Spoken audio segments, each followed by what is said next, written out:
নমস্কার বন্ধুরা, সবাইকে স্বাগত জানাই আমার আজকের এই রান্নাঘরের নতুন রান্নায়। আমি এসেছি আজকে এমন একটা পদ নিয়ে যেটা খুব টেস্টি। তোমরা সকলেই ভালোবাসবে এটা এবং তোমরা সবাই করো। আমি কেমন করে করছি সেটাই আমি দেখাতে এসেছি। পদটা হলো মিক্সড ফ্রাইড রাইস। তাহলে এটা করতে আমার যা যা লাগছে আমি এক জায়গায় গুছিয়ে নিয়েছি।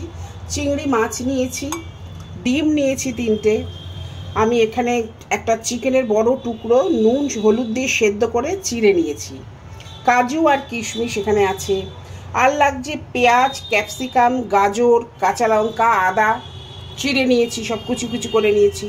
কিছুটা গরম মশলা, গোটা গরম মশলা, এলাচ, দারচিনি আর লবঙ্গ। আর লাগছে আমার বাসমতি রাইস। আমি 250 বাসমতি রাইস নিয়েছি। এটাকে আমি ধুয়ে চালটাকে একটুখানি ভিজিয়ে রাখবো, তারপরে হাফ কুক করে নিয়ে এটা রান্নাটাতে আমি করব। আর রান্নাটা আমি করব ঘি আর সাদা তেল দিয়ে। তাহলে শুরু করা যাক। কড়াই সাদা তেল দিয়েছি, দিয়ে গরম করে নিয়েছি। এবার আমি এর মধ্যে চিংড়িগুলো হালকা করে ভেজে নেব, দিয়ে তুলে নেব। ভাজাটা হয়ে গেছে, আমি এবার এটা তুলে নেব।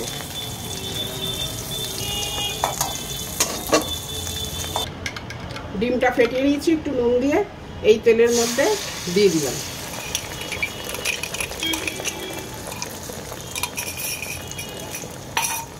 এবার এটা আমি ভুর্জি করে নেব।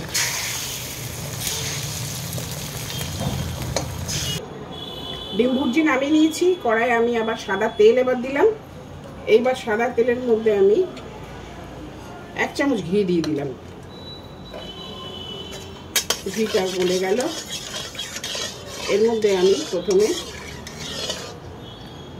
গরম মশলা যেটা নিয়েছি সেটা দিয়ে দিলাম।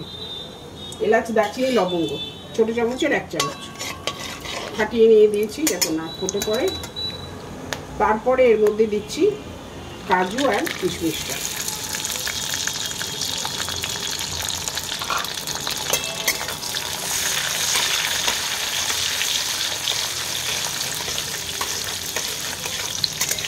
এটা তুলেও রাখা যায়, আবার না তুলে এর মধ্যে আমি গাজর, ক্যাপসিকাম আর পেঁয়াজ কুচি, আদা কুচি, কাঁচা লঙ্কাটাও দিয়ে দেবো, একসঙ্গে দিয়ে দেবো। আমি তুললাম না, এর মধ্যেই দিয়ে দিচ্ছি।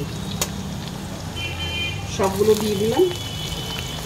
এটা আমার এবার একটুখানি হালকা করে একটু ভাজবো অল্প, তারপরে আসছি আবার।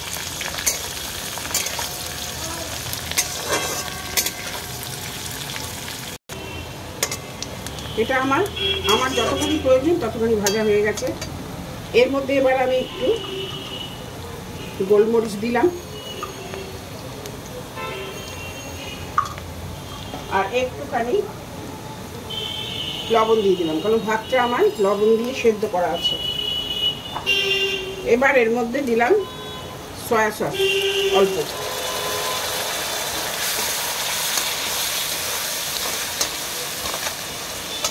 তার মধ্যে দেব চিকেনের টুকরো, ভাজা চিংড়ি আর ডিমের ভুর্জিটা দিয়ে আমি এবার এটা আরেকটু নাড়াচাড়া করে নেবো। এবার তো এর মধ্যে শুধু ভাতটা মেশানোই বাকি। এটা আমার ভাজা হয়ে গেছে। এবার আমি একদম ভাতটা মিশিয়ে তারপরে আসছি। মিক্সড ফ্রাইড রাইস আমার হয়ে গেল। খুব সুন্দর কালার এসছে, সুঘ্রাণ বেরোচ্ছে। এবার আমি এটা সার্ভিং বোলে ঢেলে নিয়ে আসছি তোমাদের কাছে। বন্ধুরা, আজ আমার রান্না আমার মনে হচ্ছে তোমাদের ভালোই লাগলো, এবং ভালো লাগলে কমেন্ট করে আমাকে জানাবে, আর লাইক এবং শেয়ার করে পাশে থেকো। আর তোমাদের কমেন্ট আমার অত্যন্ত গুরুত্বপূর্ণ একটা জিনিস, সেটা অবশ্যই আমি চাই। নতুন বন্ধুরা আমার চ্যানেলটিকে সাবস্ক্রাইব করবে ও বেল আইকনটি প্রেস করে একটা লাইক দিয়ে আমার সঙ্গে থাকবে।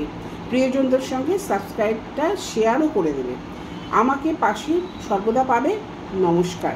আগামীতে দেখা হবে আরও একটি নতুন রান্না নিয়ে।